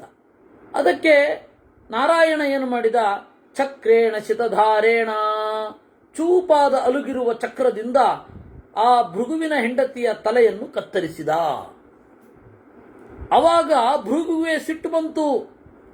ಯಸ್ಮಾದವಧ್ಯಾಮೇ ಪತ್ನೀಂ ಅವಧಿ ಕ್ರೋಧ ಮೂರ್ಛಿತ. ನನ್ನ ಹೆಂಡತಿಯದ್ದೇನು ತಪ್ಪಿದೆ, ಅವಳು ಅಭಯ ಕೊಟ್ಟಿದ್ದಾಳೆ. ಅಭಯದಾನ ತಪ್ಪೋ? ಅಭಯದಾನನೂ ಬೇಕಲ್ಲ ಬ್ರಾಹ್ಮಣರಿಗೆ. ಅಭಯದಾನ ಅನ್ನೋದು ಇಂಪಾರ್ಟೆಂಟು. ಅದನ್ನು ಮಾಡಿದ್ದಾಳೆ ಅವಳು. ಅವಳದೇನು ತಪ್ಪು? ನೀನ್ಯಾಕೆ ಅವಳನ್ನು ಕೊಂದೆ? ತಸ್ಮಾತ್ ತ್ವಂ ಮಾನುಚೇ ಲೋಕೆ ಜನಿಷ್ಯಸಿ ಜನಾರ್ದನ. ಅದರಿಂದ ನೀನು ಮನುಷ್ಯ ಲೋಕದಲ್ಲಿ ಹುಟ್ಟು. ತತ್ರ ಪತ್ನಿ ವಿಯೋಗಂ ತ್ವಂ ಪ್ರಾಪ್ಸ್ಯಸೆ ಬಹುವಾರ್ಷಿಕಂ. ಅಲ್ಲಿ ಬಹಳ ವರ್ಷಗಳ ಕಾಲ ಪತ್ನಿ ವಿಯೋಗವನ್ನು ಹೊಂದುತ್ತೀಯಾ. ಶಾಪಾಭಿಹತ ಚೇತಾಸ್ತು ಸ್ವಾತ್ಮನ ಭಾವಿತೋ ಭವತ್. ಈ ರೀತಿ ಆ ಶಾಪವನ್ನ ಏನಾಯಿತು, ಸ್ವೀಕರಿಸಿದ ದೇವರು. ಇತ್ತ ಇವನಿಗೆ ಪಶ್ಚಾತ್ತಾಪ ಆಯಿತು. ಯಾರಿಗೆ? ಭೃಗುವಿಗೆ. ಅಯ್ಯೋ, ನಾರಾಯಣನಿಗೆ ವಿರೋಧ ಮಾಡಿಬಿಟ್ನಲ್ಲ ಅಂತ. ಸೇಮ್ ಈ ಗರ್ಗಾಚಾರ ಕಥೆ ಇದ್ದ ಹಾಗೆ. ಕೃಷ್ಣನನ್ನ ಕೊಲ್ಲುವ ಒಬ್ಬ ಮಗ ಬೇಕು ಅಂತ ತಪಸ್ಸು ಮಾಡಿ ಆ ತರಹದ ಒಬ್ಬ ಮಗನನ್ನ ಪಡೆದು ಅವನನ್ನು ಬಿಟ್ಟು ಕಡೆಗೆ ಕೃಷ್ಣನನ್ನೇ ಮೊರೆ ಹೊಕ್ಕ. ಅರ್ಚಯ ಮಾಸತಂ ದೇವಂ ಭೃಗುಶಾಪೇನ ಪೀಡಿತ ತಪಸಾರಾಧಿತೋ ದೇವೋ ಹೆಬ್ರವೀದ್ ಭಕ್ತವತ್ಸಲಃ. ಆಗ ಭಕ್ತರ ಅಪರಾಧಗಳನ್ನು ಕ್ಷಮಿಸುವ ಶ್ರೀನಾರಾಯಣ ಭೃಗುವಿನ ತಪಸ್ಸನ್ನ ಸ್ವೀಕರಿಸಿದ. ಲೋಕಾನಾಂ ತಂ ಪ್ರಿಯಾರ್ಥಂತು ತಂ ಶಾಪಂ ಗೃಹ್ಯ ಮುಕ್ತವಾನ್ ಇತಿ ಶಪ್ತೋ ಮಹಾತೇಜಾ ಭೃಗುಣ ಪೂರ್ವಜನ್ಮನಿ. ಲೋಕದ ಪ್ರೀತಿಗಾಗಿ ನಾನು ಈ ಒಂದು ಶಾಪವನ್ನು ಸ್ವೀಕಾರ ಮಾಡ್ತೇನೆ ಅಂತ ನಾರಾಯಣ ಹೇಳಿದ. ಅವನೇ ರಾಮನಾಗಿದ್ದಾನೆ. ರಾಮ ಇತ್ಯಭಿವಿಖ್ಯಾತ ತ್ರಿಷು ಲೋಕೇಶು ಮಾನದ. ರಾಮ ಅಂತ ಅವನ ಹೆಸರು. ಅಂದ್ರೆ ನೀವು ನೋಡಿ, ಕೃಷ್ಣಾವತಾರದಲ್ಲಿ ಹೇಗೆ ಅದನ್ನು ಸ್ವೀಕಾರ ಮಾಡಿದನೋ ಅದೇ ರೀತಿ ರಾಮಾವತಾರದಲ್ಲಿ ಅಲ್ಲಿ ಒಂದು ಹೆಣ್ಣಿನ ಶಾಪವನ್ನು ಸ್ವೀಕಾರ ಮಾಡಿದ, ಬ್ರಾಹ್ಮಣರ ಶಾಪವನ್ನು ಸ್ವೀಕಾರ ಮಾಡಿದ. ಗಾಂಧಾರಿಯ ಶಾಪ ಕೃಷ್ಣಾವತಾರ ಕಾಲದಲ್ಲಿ, ರಾಮಾವತಾರ ಕಾಲದಲ್ಲಿ ಒಬ್ಬ ಬ್ರಾಹ್ಮಣನ ಶಾಪವನ್ನು ಸ್ವೀಕಾರ ಮಾಡಿದ. ಅದರಿಂದಾಗಿ ಅವನು ಅಲ್ಲ ಆಗಲಿ ರಾಮಾವತಾರ ಕಾಲದಲ್ಲಿ ತಗೊಂಡಲ್ಲ. ರಾಮಾವತಾರ ಕಾಲದಲ್ಲಿ ತಗೊಂಡ ಅಂತ ರಾಮ ತಗೊಂಡ ಅಂತನ್ನು. ಇಹಾಗತೋ ಹಿ ಪುತ್ರತ್ವಂ ತವ ಪಾರ್ಥಿವ ಸತ್ತಮ, ಈಗ ನಿನ್ನ ಮಗನಾಗಿ ಹುಟ್ಟಿದ್ದಾನೆ. ತತ್ಫಲಂ ಪ್ರಾಪ್ಸ್ಯತೆ ಚಾಪಿ ಭೃಗುಶಾಪಕೃತಂ ಮಹತ್. ಹೀಗಿರುವಾಗ ಈ ಎಲ್ಲರೂ ರಾಮ ಮನುಷ್ಯ ಅಂತ ಅವನೇ ಹೇಳ್ಕೊಂಡ್ಬಿಟ್ಟಿದ್ದಾನೆ, ರಾಮ ಮನುಷ್ಯ ಅಂತ ಅವನೇ ಹೇಳ್ಕೊಂಡ್ಬಿಟ್ಟಿದ್ದಾನೆ ಅಂತ ಎಲ್ಲರೂ ಆತ್ಮಾನಂ ಮಾನುಷಂ ಮನ್ಯೆ ಅಂತ ಮಾಸ್ತಿ ವೆಂಕಟೇಶ ಅಯ್ಯಂಗಾರರು, ಆಮೇಲೆ ನಮ್ಮ ಶತಾವಧಾನಿಗಳು, ಇಲ್ಲಿ ನೀವು ಆವೇಶ ಅವತಾರ ಇತ್ಯಾದಿಗಳನ್ನೆಲ್ಲ ತರಬೇಡಿ ಅಂತ ಎಲ್ಲರೂ. ವಾಸ್ತವವಾಗಿ ವಾಲ್ಮೀಕಿ ರಾಮಾಯಣವೇ ಅದನ್ನು ಒಪ್ಪಲ್ಲ. ವಾಲ್ಮೀಕಿ ರಾಮಾಯಣದಲ್ಲಿಯೇ ಹಾಗೆ ಒಪ್ಪಲ್ಲ, ಅವನನ್ನ ಮನುಷ್ಯ ಅಂತ ಹೇಳಿ ಚಿತ್ರಿಸಿಲ್ಲ. ಹಾಗಾದ್ರೆ ಅವರು ಮನುಷ್ಯನ ಬಗ್ಗೆ ಅಲ್ವಾ ಕೇಳಿದ್ದು ವಾಲ್ಮೀಕಿಗಳು? ನಾರದರು ದೇವ್ರ ಕಥೆ ಯಾಕೆ ಕೇಳಿದ್ರು ಅಂದ್ರೆ, ಸಕಲ ಸದ್ಗುಣ ಸಂಪನ್ನನಾದ ಮನುಷ್ಯ ಇರಬೇಕು ಅಂದ್ರೆ ಅವನು ದೇವರೇ ಮನುಷ್ಯನಾಗಿ ಬಂದಾಗ ಮಾತ್ರ ಅಂತ. ಹಾಗೆ ಇದರ ಧ್ವನಿ. ಅದರಿಂದಾಗಿ ನಮ್ಮಲ್ಲಿ ಕನ್ನಡದಲ್ಲಿ ಈ ನಾಡಿ ಮಿಡಿತವನ್ನು ಗ್ರಹಿಸಿದವರು ಕೆಲವರೇ. ಎಲ್ಲೋ ಕೆ.ಎಸ್. ನಾರಾಯಣಾಚಾರ್ಯರು, ನಮ್ಮ ಗುರುಗಳು, ಪೇಜಾವರ ಸ್ವಾಮಿಗಳು, ಟಿ.ಕೆ. ವೇಣುಗೋಪಾಲದಾಸರು, ಆಮೇಲೆ ಹಂಡೆ ಗುರು ವೇದವ್ಯಾಸಾಚಾರ್ಯರು, ಆಮೇಲೆ ಈ ತರಹದವರು. ಯಾಕಂದರೆ ಆಚಾರ್ಯರ ಸಂಸ್ಕಾರದಿಂದಾಗಿ ಸ್ವಲ್ಪ DVG ಅವರು ತಗೊಂಡಿದ್ದಾರೆ ವಿನಃ ಬೇರೆ ಎಲ್ಲರೂ ಕೂಡ A.N. ಮೂರ್ತಿರಾಯರು, ಮಾಸ್ತಿ ವೆಂಕಟೇಶ ಅಯ್ಯಂಗಾರರು, ಎಲ್ಲರೂ ಮಾಸ್ತಿ ಕೂಡ ಅದೇ. ನಾನು ಬೆನ್ನುಡಿಯಲ್ಲಿ ವಿಸ್ತಾರವಾಗಿ ಎಲ್ಲಿ ತಪ್ಪಾಯಿತು ಕನ್ನಡದ ವಿಮರ್ಶೆಯಲ್ಲಿ ಅನ್ನೋದನ್ನ ನಾನು ನಿರೂಪಣೆ ಮಾಡಿದ್ದೇನೆ.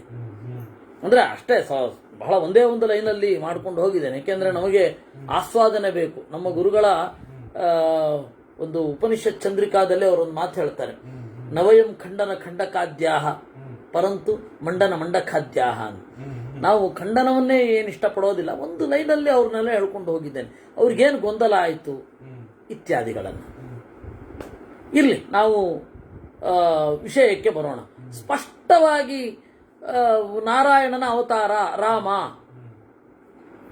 ಅಂತ ಹೇಳಿ ಹಲವು ಕಡೆ ಇದೆ. ಅವರು ಮಧ್ವಾಚಾರ್ಯರು ಮಾತ್ರ ಹೇಳಿದ್ದಲ್ಲ, ಎಲ್ಲರೂ ತಾತ್ಪರ್ಯ ನಿರ್ಣಯವನ್ನ ನೋಡಿ ಬರೇ ಆವೇಶ, ಬರೇ ಅವತಾರ, ಏನಪ್ಪ ಇದೆ ಮಹಾಭಾರತದಲ್ಲಿ, ಇದು ತಾತ್ಪರ್ಯ ನಿರ್ಣಯದಲ್ಲಿ ಆವೇಶ ಇದೆ, ಅಂಶ ಇದೆ, ಅವತಾರ ಅಂತಿದೆ, ತಗೊಂಡೇನು ಮಾಡೋಣ ಅಂತ. ಎಂತರಿ ಮಾಡೋದು? ಮಹಾಭಾರತದಲ್ಲೂ ಇರೋದಷ್ಟೇ. ಅಂಶಾವತಾರ ಪರ್ವ ಇಲ್ಲೇನು? ಅಂಶಾವತಾರ ಪರ್ವ ಮೂರು ಬಾರಿ ಬರುತ್ತೆ, ಮೂರು ಬಾರಿ. ಆಯ್ತಾ? ಇದು ಉತ್ತರಕಾಂಡದಲ್ಲಿ ಮಾತ್ರ ಇಲ್ಲ, ಹಿಂದೆಯೂ ಇದೆ. ಅವರಿಗೆ ಉತ್ತರಕಾಂಡ ಪ್ರಕ್ಷಿಪ್ತ ಅಂತ ಹೇಳಲಿಕ್ಕೆ ಏನು ಕಾರಣ ಅಂದ್ರೆ, ಯಾವಾಗ ರಚನೆ ಮಾಡಿದ್ದು ವಾಲ್ಮೀಕಿ ಅಂತ ಮೊದಲೇ ರಚನೆ ಮಾಡಿರ್ತಾರಪ್ಪ, ಆಗೋದಕ್ಕಿಂತ ಮೊದಲೇ ರಚನೆ ಮಾಡಿರ್ತಾರೆ. ಭಾರತದ ಕಾವ್ಯದ ಪರಿಚಯ ಇಲ್ಲ, ಭಾರತೀಯ ಮೆಂಟಾಲಿಟಿಯ, ಭಾರತೀಯ ಇತಿಹಾಸ ಪ್ರಜ್ಞೆಯ, ಭವಿಷ್ಯತ್ ಪ್ರಜ್ಞೆಯ ಪರಿಚಯ ಇಲ್ಲ. ಅದರಿಂದಾಗ ಅವರು ಈ ರೀತಿ ಮಾತು ಹೇಳಿದ್ದಾರೆ. ಇರಲಿ. ತತ್ಫಲಂ ಪ್ರಾಪ್ಸ್ಯತೆ ಚಾಪಿ ಸುಖಿನಶ್ಚ ಸಮೃದ್ಧಾಶ್ಚ. ಆದರೆ ದೇವರು ರಾಮ ದುಃಖವನ್ನು ಅನುಭವಿಸ್ತಾನೆ, ರಾಮನ ಹಿಂದೆ ಇರುವವರೆಲ್ಲ, ರಾಮನ ಭಕ್ತರೆಲ್ಲ ಆನಂದವನ್ನು ಅನುಭವಿಸ್ತಾರೆ. ಇಲ್ಲೇ ಇರೋದು. ಸುಖಿನಶ್ಚ ಸಮೃದ್ಧಾಶ್ಚ ಭವಿಷ್ಯಂತ್ಯಸ್ಯ ಏನುಗಾಹ. ಅದರಿಂದಾಗಿ ಸುಖವಾಗಿ ಇರ್ತಾನೆ ಯಾರು? ರಾಮ. ಆದರೆ ದುಃಖವನ್ನು ತೋರಿಸ್ತಾನೆ. ಸುಖವಾಗಿ ಅವನ ಭಕ್ತರೂ ಇರ್ತಾರೆ. ಎಷ್ಟು ವರ್ಷ ಅಂತ ಕೇಳಿದೆಯಲ್ಲಪ್ಪ, ಎಷ್ಟು ವರ್ಷ ಬಾಳುತ್ತಾನೆ ಭೂಮಿ ಮೇಲೆ? ದಶವರಚತಹಸ್ರಾಣಿ ದಶವರಚತಾನಿ ಚ ರಾಮೋ ರಾಜ್ಯಮುಪಾಸಿತ್ವ ಬ್ರಹ್ಮಲೋಕಂ ಗಮಿಷ್ಯತಿ. 10,100 ವರ್ಷಗಳನ್ನು ಕಳೆದು, ದಶವರಚ ಸಹಸ್ರಾಣಿ ದಶವರಚ ಶತಾನಿ ಚ ಕಳೆದು ಬ್ರಹ್ಮಲೋಕವನ್ನು ಹೊಂದುತ್ತಾನೆ, ಅಶ್ವಮೇಧಗಳನ್ನು ಮಾಡ್ತಾನೆ, ಅನೇಕ ರಾಜವಂಶಗಳನ್ನು ಸ್ಥಾಪನೆ ಮಾಡ್ತಾನೆ, 8 ರಾಜವಂಶವನ್ನು ಸ್ಥಾಪನೆ ಮಾಡಿದ. ತನ್ನ ಮತ್ತೆ ತಮ್ಮಂದಿರ ಮಕ್ಕಳು ತಲಾ ಇಬ್ಬಿಬ್ರು ಅಂದ್ರೆ 8 ಆದರು. ಮುಂದೆ ಬರುತ್ತದು ಲವ, ಕುಶ, ಅಂಗದ, ಚಂದ್ರಕೇತು ಅಂತ ಲಕ್ಷ್ಮಣನ ಮಕ್ಕಳು. ತಕ್ಷ ಪುಷ್ಕರ ಅಂತ ಹೇಳಿ ಭರತನ ಮಕ್ಕಳು, ಮಧುಘಾತಿ ಶತ್ರುಘಾತಿ ಅಂತ ಹೇಳಿ ಶತ್ರುಘ್ನನ ಮಕ್ಕಳು. ಅದರಿಂದಾಗಿ ಇಷ್ಟು ಜನ 8 ವಂಶಗಳನ್ನು ಸ್ಥಾಪನೆ ಮಾಡ್ತಾನೆ. ಅವರೆಲ್ಲರೂ ಕೂಡ ರಾಜನ ವಂಶ ಚೆನ್ನಾಗಿ ಬೆಳೆಯುತ್ತೆ. 2 ಮಕ್ಕಳು ಸೀತೆಯಲ್ಲಿ ಹುಟ್ಟುತ್ತಾರೆ. ದ್ವೌ ಪುತ್ರೌತು ಭವಿಷ್ಯತೆ ಸೀತಾಯಾಮ್ ರಾಘವಸ್ಯತು. ಇಷ್ಟು ಹೇಳಿ ಸುಮ್ಮನಾಗಿಬಿಟ್ಟ. ದಶರಥನು ಕೂಡ ಒಂದು ಸ್ವಲ್ಪ ಹೊತ್ತು ಮಾತೇ ಆಡಲಿಲ್ಲ, ಮೌನವಾಗಿಯೇ ಕುಳಿತು ಮತ್ತೆ ಏನು ಪ್ರಶ್ನೆ ಕೇಳಲಿಕ್ಕೆ ತೋಚದೆ ಅಭಿವಾದ್ಯ ಮಹಾತ್ಮಾನೋ ಪುನರಾಯಾತ್ ಪುರಾತ್ಮನೋ ಮೌನವಾಗಿ ನಮಸ್ಕಾರ ಮಾಡಿ ವಾಪಸ್ ಬಂದ್ಬಿಟ್ಟ. ತದ್ವಚೋ ಮಯಾ ತತ್ರ, ಇದು ಮುನಿ ಹೇಳಿದ್ದನ್ನ ನಾನು ಕೇಳಿದ್ದೆ. ಶ್ರುತಂ ಹೃದಿತ ನಿಕ್ಷಿಪ್ತಂ. ಸುಮಂತ್ರ ಬಹಳ ವಿಚಿತ್ರವಾದ ಕ್ಯಾರೆಕ್ಟರ್ ಮಹಾಭಾರತದಲ್ಲಿ. ಮುಂದಾಗುವ ಅನೇಕ ಗುಟ್ಟುಗಳನ್ನು ತಡೆದುಕೊಂಡು ಒಂದು ಚೂರು ಬದಲಾಯಿಸಲಿಕ್ಕೆ ಪ್ರಯತ್ನ ಪಡದೆ, ಮುಂದೆ ಏನೇನಾಗತ್ತೆ ಅನ್ನೋದೆಲ್ಲ ಗೊತ್ತಿದೆ, ಮೌನವಾಗಿ ಅನುಭವಿಸ್ತಾನೆ ವಿನಃ ಅದು ಘಟನೆ ಆಗ್ಬೇಕಾದ್ರೆ ಹೇಳ್ತಾನೆ ಇದು ನಾನು ನೋಡಿದ್ದೆ ಅಂತ. ಹೌದು, ಆದ್ರೆ ಅದನ್ನ ಬದಲಾಯಿಸಲಿಕ್ಕೆ ಪ್ರಯತ್ನ ಪಡಲಿಲ್ಲ. ಇದೇ ರೀತಿ ನಮಗೆ ಮಧ್ವ ವಿಜಯದಲ್ಲಿಯೂ ಒಂದು ಒಳ್ಳೆ ಕ್ಯಾರೆಕ್ಟರ್ ಇದೆ. ಇದು ಆಚಾರ್ಯರ ಶಿಷ್ಯರದ್ದು. ಆಚಾರ್ಯರು ಪೂಜೆ ಮಾಡುವಾಗ, ನಿರ್ಮಾಲ ವಿಸರ್ಜನೆ ಮಾಡುವಾಗ ಶಿಷ್ಯರೆಲ್ಲ ಅದು ಯಾವುದೋ ಒಂದು ತುಪ್ಪ ಬಿದ್ದಿದೆ ಅಂತ ಅನ್ಕೊಂಡ್ಬಿಟ್ರಂತೆ. ಘೃತಮಿದಂ ಇದು ನಾನೇನು ಮಹಾಭಾರತದಲ್ಲಿ, ಇನ್ನ ರಾಮಾಯಣದಲ್ಲಿ ಅಲ್ಲಲ್ಲ, ಮಧ್ವ ವಿಜಯದ ವಿಚಾರ ಹೇಳಿಕೊಟ್ಟಿದ್ದೀನಿ ನಾನು. ಮಧ್ವ ವಿಜಯದಲ್ಲಿ ಇದೇ ರೀತಿ ಒಂದು ಕ್ಯಾರೆಕ್ಟರ್ ಬರುತ್ತೆ. ಮಧ್ವಾಚಾರ್ಯರ ಶಿಷ್ಯರೆಲ್ಲ ಅನುದಿನ ಅಮೃತಾನ್ನೈಸ್ತಸ್ಯ ದೇವಸ್ಯ ಶಕ್ತ್ಯ. ಆಚಾರ್ಯರು ಏನ್ ಮಾಡಿದ್ರು, ಪೂಜೆ ಮಾಡ್ತಾ ಇದ್ರು. ಅವಾಗ ನಿರ್ಮಾಲ್ಯ ವಿಸರ್ಜನೆ ಶಿಷ್ಯರು ಮಾಡೋರು. ಅಲ್ಲೇನೋ ತುಪ್ಪ ಬಿದ್ದಿದೆ ಅಂತ ಕೆಲವು ಜೂನಿಯರ್ಸ್ಗಳಿಗೆ ಅನ್ನಿಸ್ಲಿಕ್ಕೆ ಶುರು ಆಯ್ತು. ಅದಕ್ಕೆ ಇದೇನಿದು ತುಪ್ಪ ಎಲ್ಲಿಂದ ಬಂತು, ಎಣ್ಣೆ ದೀಪ ಬಳಸ್ತಾ ಇದ್ದದ್ದು ತುಪ್ಪ ಎಲ್ಲಿಂದ ಬಂತು, ಅದಾದ್ರೂ ಹೆಂಗ್ ಬಂತು ಅಂತ. ಆಗ ಹೇಳಿದ್ರಂತೆ, ಅಯ್ಯೋ ಮಧ್ವಾಚಾರ್ಯರ ಸೇವೆಗಾಗಿ ದೇವತೆಗಳು ಬರ್ತಾರೆ. ಗರುಡ, ಶೇಷ, ರುದ್ರ ಈ ಪ್ರತಿಮೆಯಲ್ಲಿ ಆಚಾರ್ಯರು ಆವಾಹನೆ ಮಾಡಿದಾಗ ಅವರೇ ಬಂದಿರ್ತಾರೆ. ಅವ್ರದ್ದು ಎಷ್ಟು ಜೀವಂತ ಸನ್ನಿಧಾನ ಅಂದ್ರೆ, ಅವರ ಮೈಯಿಂದ ಅಮೃತ ಏನು ಹೊರ ಬಂದಿರುತ್ತೆ, ಆ ಅಮೃತ ನೀವಲ್ಲಿ ಕಾಣ್ತಾ ಇರೋದು ಅಂತ ಅಲ್ಲಿಗೆ ಹೇಳಿ ಅವ್ರು ನಿಲ್ಲಿಸ್ಬಿಡ್ತಾರೆ ಪಂಡಿತಾಚಾರ್ಯರು. ಆ ಮೌನ ಅರ್ಥ ಮಾಡಿಕೊಳ್ಳಿ. ಅದನ್ನು ಯಾರಾದರೂ ಒಬ್ಬ ತಿಂದು ನಾನು ದೀರ್ಘಕಾಲ ಉಳಿಬೇಕು ಅಂತ ಅನ್ಕೊಳ್ಳಿಲ್ಲ. ಯಾಕೆಂದ್ರೆ ಅದು ದೇವರ ನಿಯಮಕ್ಕೆ ವಿರುದ್ಧ, ಶಾಸ್ತ್ರ ನಿಯಮಕ್ಕೆ ವಿರುದ್ಧ. ಎದುರುಗಡೆ ಅಮೃತ ಇದೆ, ಕುಡಿಲಿಕ್ಕಾಗಲಿ, ಆಚಾರ್ಯರ ಹತ್ರ ಹೋಗಲಿ ಅಮೃತ ಹೇಗೂ ಬೀಳ್ತಾ ಇರುತ್ತೆ, ಒಂದು ತೊಟ್ಟು ತಿಂದು ಬಿಡ್ತೀನಿ ಅಂತ ಆಗಲಿ, ಏನೂ ಮಾಡಲಿಲ್ಲ. ಆ ಥರದ ಕ್ಯಾರೆಕ್ಟರ್ ಸುಮಂತ್ರನದ್ದು. ಇದನ್ನು ಯಾವತ್ತೂ ಬದಲಾಯಿಸಲಿಕ್ಕೆ ಪ್ರಯತ್ನ ಪಡಲಿಲ್ಲ. ಇದ್ದದ್ದನ್ನು ಅನುಭವಿಸೋಣ ಅಂತ ಅಷ್ಟೇ ವಿನಃ ತಟಸ್ಥನಾಗಿ ಇದ್ದದ್ದು ಅದು ಬಹಳ ದೊಡ್ಡ ವಿಚಾರ ಸುಮಂತ್ರನದ್ದು. ಹಾಗೆ ಇದು ಕೂಡ ನಾವು ಹೀಗೆ ನೋಡ್ತಾ ಇದ್ದಾಗ ಒಂದೊಂದು ಕೂಡ ಒಂದೊಂದು ಭೂತಗನ್ನಡಿ ಇಟ್ಟ ಹಾಗಾಗತ್ತೆ. ಸೀತಾಯಾಶ್ಚ ತತಃ ಪುತ್ರವು ಅಭಿಷೇಕ್ಷತಿ ರಾಘವ. ಸೀತೆಯ 2 ಮಕ್ಕಳು ರಾಜ್ಯ ಆಗ್ತಾರೆ ಅಯೋಧ್ಯೆಯಲ್ಲಿ ಮತ್ತೆ ಬೇರೆ ಕಡೆ. ಅವರು ಬೆಳೆಯೋದು ಅಲ್ಲಿ. ಏವಂ ಗತೇನ ತಂತಾಪಂ ಕರ್ತುಮ ರಹಸಿ ರಾಘವ. ಅದರಿಂದಾಗಿ ಲಕ್ಷ್ಮಣ ದುಃಖ ಪಡಬೇಡಪ್ಪ, ಸೀತಾರ್ಥೇ ರಾಘವಾರ್ಥೇವಾ ದೃಢೋ ಭವ ನರೋತ್ತಮ.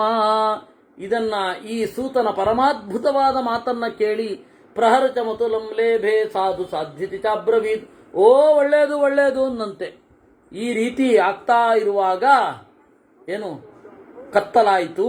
ಅಲ್ಲಿ ಕೇಶಿನಿ ನದಿ ತೀರದಲ್ಲಿ ಅವರು ವಾಸ ಮಾಡಿದರು ಅನ್ನುವಲ್ಲಿಗೆ 51ನೆಯ ಸರ್ಗ. ತತ್ರ ತಾಂ ರಜನೀಮುಷ್ಯ ಕೇಶಿನ್ಯಾಂ ರಘುನಂದನಃ. ಅಲ್ಲಿ ಒಂದು ಉಪನದಿ ಕೇಶಿನಿ ಅಂತ.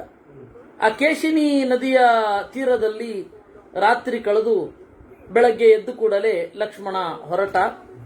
ಅರ್ಧ ದಿವಸ ಆಗಿ ಹೋಯಿತು. ಅಯೋಧ್ಯೆಯನ್ನು ತಲುಪುವಾಗ ಹೃಷ್ಟಪುಷ್ಟ ಜನಾವೃತಾಂ. ಏನು ಎಲ್ಲರೂ ಸಂತೋಷದಿಂದ ಇದ್ದಾರೆ, ಆದರೆ ಸೌಮಿತ್ರಿಸ್ತು ಪರಂ ದೈನ್ಯಂ. ಲಕ್ಷ್ಮಣ ದಿನ ಅಂದರೆ ದಿನ ರಾಮನ ಅಡಿಗಳಿಗೆ ನಮಸ್ಕಾರ ಮಾಡಿ ಅವನು ಕೇಳಿದ್ರೆ ಏನು ಹೇಳಲಿ ಅಂತ ಯೋಚನೆ ಮಾಡ್ತಾ ಮಾಡ್ತಾ ಮಾಡ್ತಾ ಲಕ್ಷ್ಮಣ ಪ್ರವೇಶ ಮಾಡಿದ. ರಾಮಶ್ಚ ಪರಮೋದಾರಂ ಪುರಸ್ತಾತ್ ಸಮದೃಶ್ಯತ. ರಾಮನ ಮನೆಯನ್ನು ನೋಡಿದನಂತೆ. ರಾಮನ ಮನೆ ಬಾಗಿಲಿನಲ್ಲಿ ಇಳಿದ. ಅವಾಂಗ್ಮುಖೋ ದೀನಮನಾಹ ಪ್ರವಿವೇಶ ಅನಿವಾರಿತಃ. ತಲೆ ಕೆಳಗಡೆ ಹಾಕಿಕೊಂಡು ದೀನವಾದ ಮನಸ್ಸಿನಿಂದ ಪ್ರವೇಶ ಮಾಡಿದನಂತೆ. ತಸ್ಯೈವಂ ಚಿಂತಯಾನಸ್ಯ ಸದೃಷ್ಟ್ವಾ ರಾಘವಂ ದೀನಮಾಸೀನಂ ಪರಮಾತನೇ. ಆಮೇಲೆ ರಾಮ ನನ್ನ ನೋಡ್ಲಿಕ್ಕೆ ಹೋಗ್ತಾನೆ. ಅವನು ಕೂಡ ದೀನನಾಗಿದ್ದಾನೆ. ಕಣ್ಗಳಲ್ಲಿ ನೀರೂರಿದೆ ರಾಮನಿಗೂ ಕೂಡ. ಗಟ್ಟಿ ಕಾಲು ಹಿಡ್ಕೊಂಡಂತೆ. ಜಗ್ರಾಹ ಚರಣೌ ತಸ್ಯ ಲಕ್ಷ್ಮಣೋ ದೀನಚೇತನಃ. ಆಮೇಲೆ ಹೇಳಿದನಂತೆ, ಆರ್ಯಸ್ಯಾಜ್ಞಾಂ ಪುರಸ್ಕೃತ್ಯ ವಿಸೃಜ್ಯ ಜನಕಾತ್ಮಜಾಂ ಗಂಗಾತೀರೆ ಯಥೋದ್ದಿಷ್ಟೇ ವಾಲ್ಮೀಕೇರಾಶ್ರಮೇ ಶುಭೇ.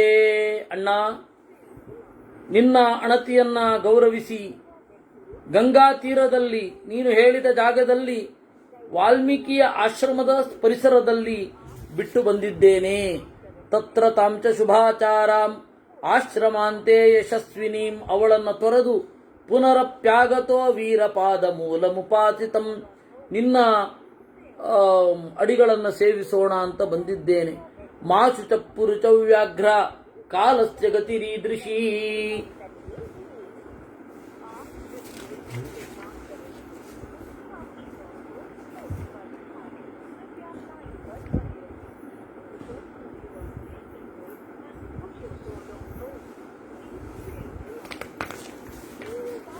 ಮಧ್ಯ ಶ್ಲೋಕದಲ್ಲಿ ಬಿಟ್ಟು ಹೋಗಿವೆ ಅಂತ ದಿಲೀಪ್ ರತ್ನಾಕರ್ ಅವರು.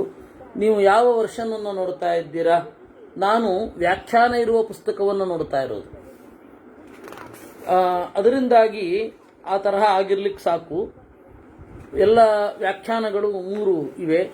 ತಿಲಕ, ಗೋವಿಂದರಾಜೀಯ ಮತ್ತು ಅಭಿರಾಮ ಟೀಕೆ ಅಂತನ್ನುವ ಟೀಕೆ ಇರುವ ವ್ಯಾಖ್ಯಾನವನ್ನು ತರೋದು. ನೀವು ಯಾವ ಪಾಠವನ್ನು ನೋಡ್ತಾ ಇದ್ದೀರಾ ಅಂತ ನೋಡಿ ಆಮೇಲೆ ಹೇಳಿ. ನಮ್ಮ ದಿಲೀಪ್ ರತ್ನಾಕರ್ ಅವರು. ತತ್ರ ತಾಂಚ ಶುಭಾಚಾರಂ ಆಶ್ರಮಾಂತೆ ಯಶಸ್ವಿನೀಂ ಪುನರಪ್ಯಾಗತೋ ವೀರಪಾದ ಮೂಲಮುಪಾತಿತುಂ ಮಾಶುಚಃ ಪುರುಚ ವ್ಯಾಘ್ರ ಕಾಲಸ್ಯ ಗತಿರೀದೃಶೀ. ಅಣ್ಣ, ದುಃಖ ಪಡಬೇಡ. ಕಾಲದ ನಡೆ ಇದು. ತದ್ವಿಧಾನ ಹಿಶೋಚಂತಿ ಬುದ್ಧಿಮಂತೋ ಮನಸ್ವಿನಃ. ನಿನ್ನಂಥವರು ದುಃಖ ಪಡಬಾರದು. ಸರ್ವೇ ಕ್ಷಯಾಂತಾನಿ ಚಯಾಃ ಪತನಾಂತಾಃ ಸಮುಚ್ಛ್ರಯಾಃ ಸಂಯೋಗ ವಿಪ್ರಯೋಗಾಂತಾಃ ಮರಣಾಂತಂಚ ಜೀವಿತಂ. ಎಲ್ಲ ಕೂಡಿಸಿಟ್ಟಿದ್ದು ಯಾವತ್ತೋ ಒಮ್ಮೆ ಕರಗತ್ತೆ. ಎಲ್ಲ ಏಳಿಗೆಗಳು ಕೂಡ ಬೀಳಿಗೆಯಲ್ಲಿ ಕೊನೆಗೊಳ್ಳುತ್ತವೆ. ಎಲ್ಲ ಸೇರ್ಪಡೆಗಳು ಬೇರ್ಪಡೆಯಲ್ಲಿ ಕೊನೆಗೊಳ್ಳುತ್ತವೆ. ಎಲ್ಲ ಬಾಳು ಕೂಡ ಸಾವಿನೊಂದಿಗೆ ಕೊನೆಗೊಳ್ಳುತ್ತವೆ. ಇದು ನೇರ ಅನುವಾದ ನಾನು ಮಾಡಿದ್ದು. ಸರ್ವೇ ಕ್ಷಯಾಂತ ನಿಚಯಾಃ ಪತನಾಂತಾಃ ಸಮುಚ್ಛ್ರಯಾಃ ಸಂಯೋಗ ವಿಪ್ರಯೋಗಾಂತಾಃ ಮರಣಾಂತಂಚ ಜೀವಿತಂ ಅಂತ. ತಸ್ಮಾತ್, ಆ ಕಾರಣದಿಂದ ಮಕ್ಕಳಲ್ಲಿ, ಹೆಂಡತಿಯಲ್ಲಿ, ಮಿತ್ರರಲ್ಲಿ, ಹಣದಲ್ಲಿ ನಾತಿ ಪ್ರಸಂಗ ಕರ್ತವ್ಯೋ ವಿಪ್ರಯೋಗೋ ಹಿತೈರ್ಧ್ರುವಂ. ಉತ್ಕಟವಾದ ಆಸೆ, ಇದು ನಂದು ಯಾವಾಗಲೂ ಆಗಿರುತ್ತೆ ಅನ್ನುವ ನಿತ್ಯತ್ವ ಭ್ರಮೆಯನ್ನು ಇಟ್ಕೊಳ್ಬಾರದು. ವಸ್ತುತಃ ನಾನು ಹೇಳೋ ಅಗತ್ಯ ಇಲ್ಲ. ಶಕ್ತಸ್ತ್ವಮಾತ್ಮನಾತ್ಮಾನಂ ವಿನೇತುಂ ಮನತಾ ಮನಃ ಲೋಕಾನ್ ಸರ್ವಾಂಶ್ಚ ಕಾಕುತ್ಸ್ಥ ಕಿಂ ಪುನಃ ಶೋಕಮಾತ್ಮನಃ. ನೀನು ನಿನ್ನನ್ನು ನೀನೇ ಸಮಾಧಾನ ಮಾಡಿಸಿಕೊಳ್ಳಲಿಕ್ಕೆ ಸಮರ್ಥ. ಆದರೆ ನಾನೇನು ಮಾಡಿದೆ ಹೇಳಿದೆ. ನೇದೃಚೇಚ ವಿಮುಚ್ಯಂತಿ ತ್ವದ್ವಿಧಾ ಪುರುಚರಜಭಾಃ ಅಪವಾದಸ್ಥಕಿಲತೆ ಪುನರೇಶ್ಚತಿ ರಾಘವ. ಮತ್ತೆ ಈ ಅಪವಾದ ನಿಲ್ಲೋದು ಅಂತ ಉಂಟೆ? ಈ ಅಪವಾದ ನಿಲ್ಲೋದಿಲ್ಲ. ನೋಡಿದ್ಯಾ ಯಾರ್ದೋ ಮಾತು ಕೇಳಿ ಬಿಟ್ಬಿಟ್ಟ ಅಂತ ಅದಕ್ಕೂ ಜನ ಅಂತಾರೆ. ಅನ್ನು ಯೋಚನೆ ಮಾಡಿದ್ದಾರೆ, ಯೋಚನೆ ಮಾಡಿಲ್ಲ ಅಂತಲ್ಲ ಅಲ್ವಾ. ಯದರ್ಥಂ ಮೈಥಿಲಿ ತ್ಯಕ್ತ ಅಪವಾದ ಭಯಾನ್ ನೃಪ ಸೋಪವಾದ ಪುರೇ ರಾಜನ್ ಭವಿಷ್ಯತಿ ನತಂ ಚಯ. ರಾಮನಿಗೆ ತನ್ನ ಹೆಂಡತಿಯ ಬಗ್ಗೆಗೆ ನಂಬಿಕೆ ಇಲ್ಲ ಅಂತನೂ ನಾಳೆ ಜನ ಅಪವಾದ ಅಂದ್ರೆ ಲಕ್ಷ್ಮಣನೂ ಇದನ್ನು ಯೋಚನೆ ಮಾಡಿದ್ದಾನೆ, ರಾಮನೂ ಇದನ್ನು ಯೋಚನೆ ಮಾಡಿದ್ದಾನೆ. ಏಕೆಂದ್ರೆ ಹಿಡ್ಕೊಂಡ್ರು ತೊಂದರೆ ಜನ ಅಂತಾರೆ, ಬಿಟ್ಟರು ತೊಂದರೆ. ನೋಡಿ, ಒಬ್ಬರನ್ನ ಹೊಗಳಬೇಕು ಅಂದ್ರೆ, ಒಬ್ಬರನ್ನ ತೆಗಳಬೇಕು ಅಂತಂದ್ರೆ ಏನೂ ಬೇಕಿಲ್ಲ. ಇವತ್ತು ತಾರೀಖು ಎಷ್ಟು ಅಂತ ಕೇಳಿದ್ರೆ ನೀವು ಹೇಳ್ತೀರಾ ಅಂತ ಇಟ್ಕೊಳ್ಳಿ. ಇವತ್ತು 10ನೇ ತಾರೀಕು ನೋಡಿದ್ರ, ಇಷ್ಟೊಂದು ಕೆಲಸದ ನಡುವೆ ತಾರೀಕು ಕೂಡ ನೆನಪಲ್ಲಿ ಇಟ್ಕೊಂಡಿದ್ದೀರಾ. ಇವತ್ತು ಎಷ್ಟನೇ ತಾರೀಕು ಗೊತ್ತಿಲ್ಲಪ್ಪ, ಮರ್ತೋಯ್ತು. ನೋಡಿದ್ರ ಎಂತೆಂಥ ಕೆಲಸದಲ್ಲಿ ಚಿಕ್ಕ ವಿಷಯನೂ ಮರೆತು ಬಿಟ್ಟಿದ್ದೀರಾ. ನಾವು ಹೊಗಳಬೇಕು ಅಂತಿದ್ರೆ 2ರಲ್ಲಿ ಹೊಗಳಬಹುದು. ಒಬ್ಬನ್ ಬೈಬೇಕು ಅಂದ್ರೆ ಏನು ಮಾಡಿಕೊಂಡು ಬೈಬೋದು. ಅದರಿಂದಾಗಿ ಬೈತಾರೆ ಜನ, ಇದಕ್ಕೂ ಬೈತಾರೆ.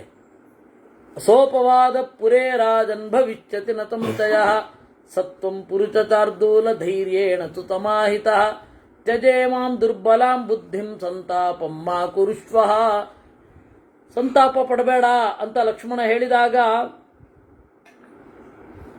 ಲಕ್ಷ್ಮಣನಿಗೆ ರಾಮ ಹೇಳಿದನಂತೆ, ಏವಮೇ ತನ್ನರ ಶ್ರೇಷ್ಠ ಯಥಾ ವದಸಿ ಲಕ್ಷ್ಮಣ ವಾಚ ಪರಯಾ ಪ್ರೀತ್ಯ ಪರಿತೋಷಶ್ಚ ಮೇ ವೀರ ಮಮ ಕಾರ್ಯಾನುಚಾತನೇ. ನನಗೆ ಗೊತ್ತು ನೀನು ಹೇಳಿದ ಹಾಗೆಯೇ ಇರೋದು, ಜಗತ್ತಿರೋದೇ ಹಾಗೆ. ನಿವೃತ್ತಿಶ್ಚಾಗತಾ ಸೌಮ್ಯ ಸಂತಾಪಶ್ಚ ನಿರಾಕೃತಃ. ನಾನು ಹಾಯಾಗಿ ಇದ್ದೇನೆ, ನನ್ನ ಮನಸ್ಸಿನ ಸಂತಾಪವನ್ನು ಬದಿಯಲ್ಲಿ ಇಟ್ಟಿದ್ದೇನೆ. ಭವದ್ವಾಕ್ಯೈಸ್ತು ರುಚಿರೈಹಿ ಅನುನೀತೋಸ್ಮಿ ಲಕ್ಷ್ಮಣ. ಒಳ್ಳೆ ಮಾತನ್ನೇ ಆಡಿ ನನ್ನ ಮನಸ್ಸನ್ನ ಹಗುರಗೊಳಿಸಿದ್ದಿ ಅಂತ ಅಂದ ಅನ್ನುವಲ್ಲಿಗೆ 52ನೇ ಅಧ್ಯಾಯ. ಲಕ್ಷ್ಮಣಸ್ಯ ತದ್ವಾಕ್ಯಂ ನಿಶಮ್ಯ ಪರಮಾದ್ಭುತಂ ಸುಪ್ರೀತಶ್ಚಾಭವದ್ರಾಮೋ ವಾಕ್ಯಮೇತದುವಾಚಃ. ಲಕ್ಷ್ಮಣನ ಮಾತನ್ನ ಕೇಳಿ ರಾಮ ಅತ್ಯಂತ ಪ್ರೀತನಾದ. ದುರ್ಲಭ ಸ್ತ್ರೀದೃಚೋ ಬಂಧು ಅಸ್ಮಿನ್ ಕಾಲೇ ವಿಚೇತತಃ. ಹೇಳಿದನಂತೆ, ಈ ತರಹದ ಬಂಧು ಬಹಳ ಅಪರೂಪ. ಯಾರಿದ್ದಾರೆ ಈ ತರಹದ ಬಂಧುಗಳು? ಯಾದೃಶಸ್ತ್ವಂ ಮಹಾಬುದ್ಧಿ ಮಮ ಸೌಮ್ಯ ಮನೋನುಗಃ ಯಚ್ಚ ಮೇ ಹೃದಯೇ ಕಿಂಚಿತ್ ವರ್ತತೆ ಶುಭ ಲಕ್ಷಣ. ನನ್ನ ಮನಸ್ಸಿನಲ್ಲಿ ಏನಿದೆ ಅನ್ನೋದನ್ನು ಕೇಳು. ಯೇ ತನ್ನಿಶಾಮ ಯಚ ಶ್ರುತ್ವಾ ಕುರುಷ್ವ ವಚನಂ ಮಮ.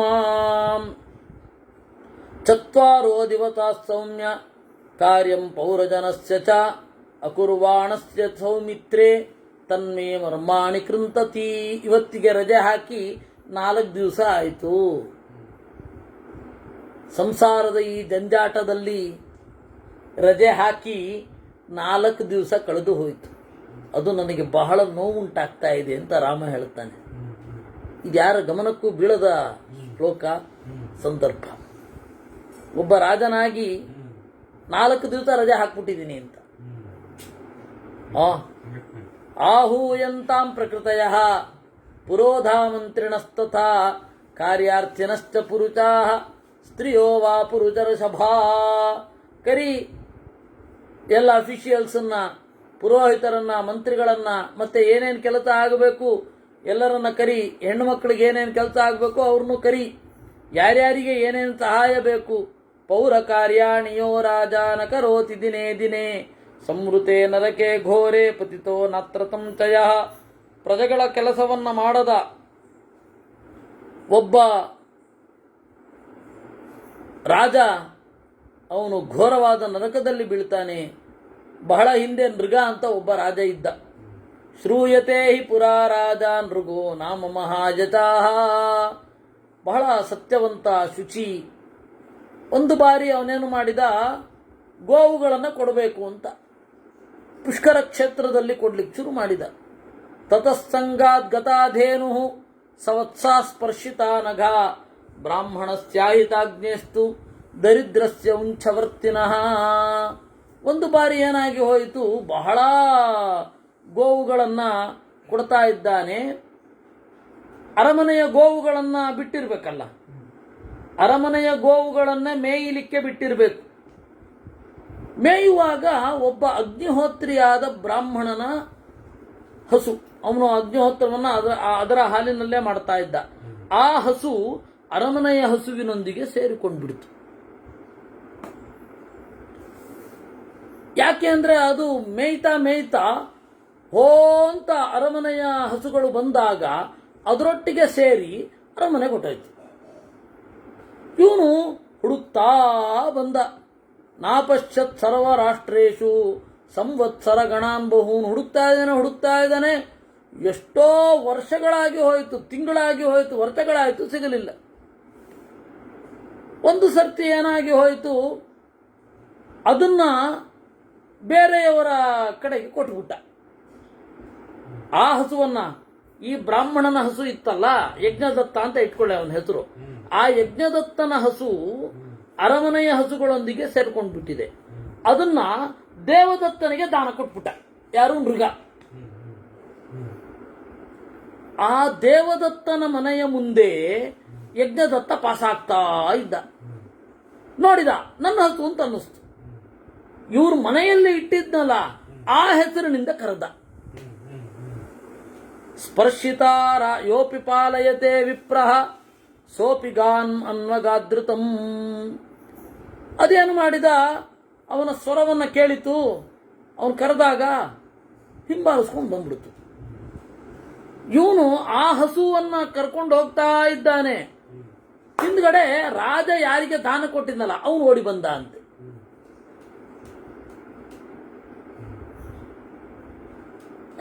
ನಂದು ಅಂತ ಗಲಾಟೆ ಶುರು ಆಯ್ತು. ಸ್ಪರ್ಶಿತ ರಾಜಸಿಂಹೇನ ಮಮ ದತ್ತಾನೃಗೇಣ ತಯೋರ್ ಬ್ರಾಹ್ಮಣಯೋರ್ವಾದೋ ಮಹಾನಾಸಿ ದ್ವಿಪಶ್ಚಿತೋ. ಇಬ್ರಿಗೂ ವಿವಾದ ಶುರು ಆಯ್ತು. ಆಗ ಬ್ರಾಹ್ಮಣರದ್ದನ್ನು ಬೇರೆಯವರು ಮುಟ್ತಾ ಇರಲಿಲ್ಲ. ಒಂದು ಏನು ತತ್ವಶಾಸ್ತ್ರದ ದೀರ್ಘವಾದ ವಿಚಾರಗಳೇನೂ ಬರಲಿಲ್ಲ. ಆದರೂ ಕೂಡ ನಾನೊಂದು ಕಥೆ ಹೇಳಲಿಕ್ಕೆ ಇಷ್ಟಪಡ್ತೇನೆ. ಒಬ್ಬ ನವಾಬ ಒಬ್ಬ ಬ್ರಾಹ್ಮಣನಿಗೆ ಅವನ ಯಾವುದೋ ಉಪಕಾರಕ್ಕಾಗಿ ದಾನ ಕೊಟ್ಟ. ಅಲ್ಲಿಯ ಹಳ್ಳಿಯ ಜಮೀನ್ದಾರ ಏನಿದ್ದಾನೆ, ಧಣಿ, ಗ್ರಾಮಾಧಿಪತಿ, ಅವನು ಆ ದಾನ ಪತ್ರ ಇದೆಯಲ್ಲ ಅದನ್ನ ತಿನ್ಸಿದ್ನಂತೆ. ಬ್ರಾಹ್ಮಣ ತಿನ್ನಿಸಿ, ತಿನ್ನಬೇಕು ನೀನು, ಈ ದಾಖಲೆ ಎಲ್ಲಿಯೂ ಉಳಿಬಾರದು ಅಂತ ಇವನು ಬೇಕಾಗಿತ್ತು. ಅದಕ್ಕೆ ಮುಂದಿನ ಸರ್ತಿ ಬಂದ ಅದೇ ನವಾಬ. ಬ್ರಾಹ್ಮಣ ಸುಖವಾಗಿರ್ತಾನೆ ಅಂತ ಅಂದುಕೊಂಡಿದ್ದ. ನೋಡ್ತಾನೆ ಇನ್ನು ಬಡತನದಲ್ಲಿದ್ದಾನೆ. ಏನಾಯ್ತು ಅಂತ ಕೇಳ್ದ. ಇಲ್ಲ, ಭೂಮಿಯನ್ನು ಬೇರೆಯವರು ತಗೊಂಡ್ಬಿಟ್ರು. ಸರಿ, ಇನ್ನೊಂದು ದಾನ ಪತ್ರ ಬರ್ಕೊಡ್ತೀನಿ ಇನ್ನಂತೆ. ಅದಕ್ಕೆ ಅವನು ಹೇಳಿದಂತೆ, ಈ ಸರ್ತಿ ಚಪಾತಿಲಿ ಬರ್ಕೊಡಿ ಸ್ವಾಮಿ ಇನ್ನಂತೆ. ಇರ್ಲಿ, ಅಲ್ಲಿಂದ ಇಲ್ಲಿಗೆ ಬರೋಣ. ವಿವದಂತೌ ತಥೋನ್ಯೋನ್ಯಂ ದಾತಾರಮಭಿಜಗ್ಮತು. ಆಮೇಲೆ ಇಬ್ಬರು ವಿವಾದ ಮಾಡ್ತಾ ಸೀದಾ ಅವನ ಹತ್ರನೇ ಕೇಳೋಣ ಅಂತ ಬಂದ್ರು. ಆದರೆ ಇವನು ಅಪಾಯಿಂಟ್ಮೆಂಟೇ ಕೊಡ್ಲಿಲ್ಲ. ತೌರಾಜ ಭವನ ದ್ವಾರಿನ ಪ್ರಾಪ್ತವು ನೃಗಶಾತನಂ. ನೃಗನ ಮನೆಗೆ ಬಂದ್ರಲ್ಲ, ಅವನ ಹತ್ರನೇ ನನಗೆ ಕೊಟ್ಟಿದ್ದವನು. ನಾನು ಅವನ್ನೇ ಕೇಳಬೇಕು. ನನ್ನ ಹತ್ತು ಅವನ ಹತ್ರ ಸೇರ್ಕೊಳ್ತು, ನೀನ್ ಯಾಕೆ ನೋಡದೆ ಕೊಟ್ಟೆ ಅಂತ ನಾನು ಅವನನ್ನು ಕೇಳಬೇಕು ಅಂತ ಇಬ್ರು ಬ್ರಾಹ್ಮಣರು ನೃಗರಾಜನ ಅರಮನೆಗೆ ಬಂದ್ರು. ಆದ್ರೆ ಅಪಾಯಿಂಟ್ಮೆಂಟೇ ಕೊಡ್ಲಿಲ್ಲ ನೃಗ. 3 ರಾತ್ರಿ ಕಾದ್ರು. 3 ರಾತ್ರಿ ಅಟೆಂಡೇ ಮಾಡ್ತಾ ಇಲ್ಲ. ಸಮಸ್ಯೆ ಪರಿಹಾರ ಆಗತ್ತಾ ಬಿಡತ್ತಾ ಬೇರೆ, ಅಟೆಂಡೇ ಮಾಡದೆ ಹೋದ್ರೆ. ಅಹೋರಾತ್ರಾಣಿ ಅನೇಕಾನಿ ವಸಂತೌ ಕ್ರೋಧಮೀಯತು. ಅಹೋರಾತ್ರಾಣಿ ಅನೇಕಾನಿ ಅಂತಿದೆ. ಪ್ರಾಪ್ಯ ವಿಪ್ರಾಸ್ತ್ರಿರಾತ್ರಾಂತೆ ಅಂತ ಹೇಳಿ ಸಂಗ್ರಹ ರಾಮಾಯಣ 3 ದಿವಸ ಅಂತ. ಆಮೇಲೆ ಹೇಳಿದರಂತೆ ಇಬ್ರು ಸಿಟ್ಟು ಮಾಡಿಕೊಂಡ್ರು. ಅರ್ಥಿನಾಂಕಾರೇ ಸಿದ್ಧ್ಯರ್ಥಂ ಯಸ್ಮಾತ್ ತ್ವಂ ನೈಚ್ಛಿದರ್ಶನಂ. ಅಲ್ಲ, ಏನಾದ್ರು ಕೆಲಸ ಆಗಬೇಕು ಅಂತ ರಾಜನ ಬಳಿಗೆ ಬಂದ್ರೆ ರಾಜ ಹೀಗೆ ಅಪಾಯಿಂಟ್ಮೆಂಟೇ ಕೊಡದೆ ಹೋದ್ರೆ ಗತಿ ಏನು? ಅದೃಶ್ಯ ಸರ್ವಭೂತಾನಾಂ ಕೃಕಲಾತೋ ಭವಿಷ್ಯಸಿ. ಒಂದು ಹಂತದಲ್ಲಿ ಬ್ರಾಹ್ಮಣರನ್ನು ಓಲೈತೋದು, ಇನ್ನೊಂದು ಹಂತದಲ್ಲಿ ಬ್ರಾಹ್ಮಣರಿಗೆ ವಿರುದ್ಧವಾಗಿ ಈ ತರಹದ ಕೆಲಸಗಳನ್ನು ಮಾಡೋದು. ಅದರಿಂದಾಗಿ ಓತಿ ಖ್ಯಾತವಾಗು ಅಂತ ಶಾಪ ಕೊಟ್ರು. ಕೃಕಲಾಸ ಅಂದ್ರೆ ಓತಿಕ್ಯಾತ. ಬಹುವರಚತ ಹತ್ರಾಣಿ ಬಹುವರಚತಾನಿ ಚ ಸ್ವಭ್ರೇತ್ವಂ ಕೃಕಲೀಭೂತೋ ದೀರ್ಘಕಾಲಂ ನಿವತ್ಸ್ಯಸಿ. ಬಹಳ ವರ್ಷಗಳ ಕಾಲ ನೀನು ಈ ತರಹ ಆಗಿಬಿಡು ಅಂತ ಶಾಪ ಕೊಟ್ರು. ಉತ್ಪತ್ಸ್ಯತೆ ಹಿ ಲೋಕೇಸ್ಮಿನ್ ಯದೂನಾಂ ಕೀರ್ತಿವರ್ಧನ. ಮುಂದೆ ರಾಮ ಸಾಕ್ಷಾತ್ ನಾರಾಯಣ ವಾಸುದೇವ ಕೃಷ್ಣನಾಗಿ ಹುಟ್ಟುತ್ತಾನೆ. ಅವನು ನಮ್ಮ ಶಾಪದಿಂದ ನಿನ್ನನ್ನು ಬಿಡುಗಡೆಗೊಳಿಸುತ್ತಾನೆ. ಕೃತಾಚತೇನ ಲೋಕೇನ ನಿಷ್ಕೃತಿಸ್ತೇ ಭವಿಷ್ಯತಿ. ಅಲ್ಲಿ ತನಕ ನಿನಗೆ ಪ್ರಾಯಶ್ಚಿತ್ತ ಆಗಬೇಕು.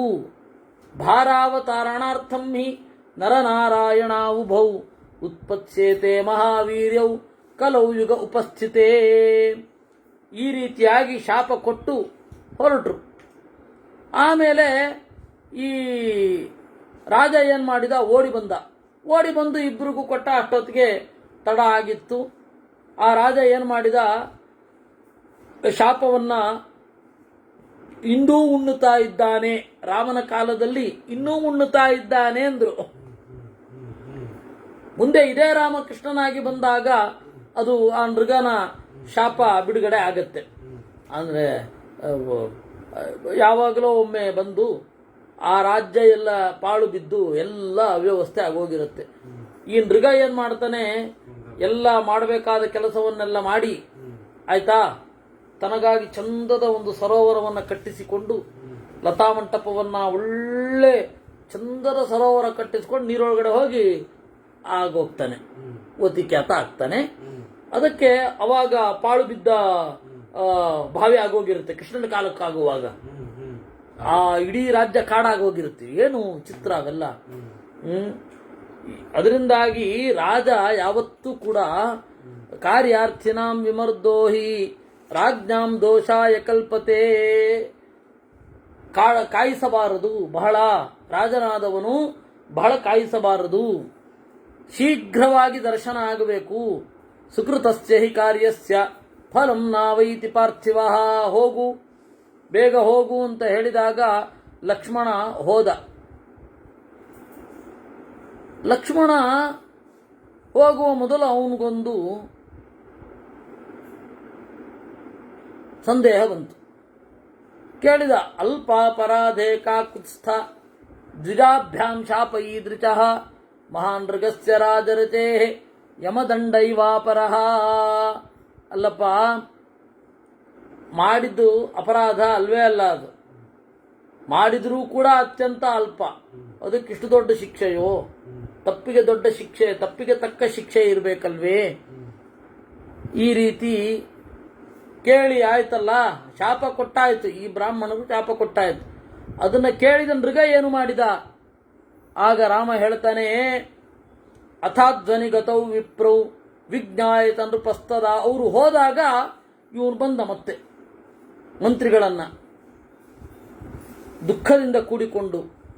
ನಾರದರು, ಪರ್ವತರು ಅವರಿಬ್ಬರೂ ನನಗೆ ಶಾಪ ಬರುತ್ತೆ ಅಂತ ಹೇಳಿದ್ರು. ಅದು ಈ ಬ್ರಾಹ್ಮಣರ ರೂಪದಲ್ಲಿ ಬಂತು. ನನ್ನ ಮಗ ವಸು ಅಂತ ಅವನ ಹೆಸರು. ಕುಮಾರೋಯಂ ವತುರ್ನಾಮ ಸಚೇಹಾದ್ಯ ಅಭಿಚಿಚ್ಯತಾಂ.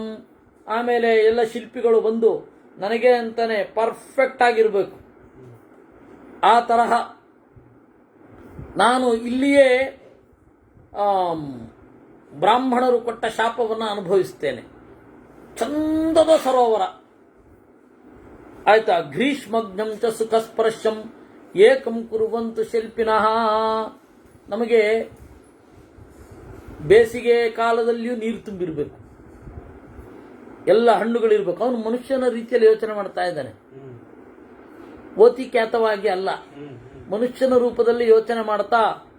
ಗ್ರೀಷ್ಮಗ್ನಂ ಚ ಸುಖಸ್ಪರ್ಶಂ ಏಕಂ ಕುರುವಂತು ಶಿಲ್ಪಿನಃ ಫಲವಂತಶ್ಚ ಯೇ ವೃಕ್ಷಾಃ ಪುಷ್ಪವತ್ಯಶ್ಚ ಯಾ ಲತಾಃ.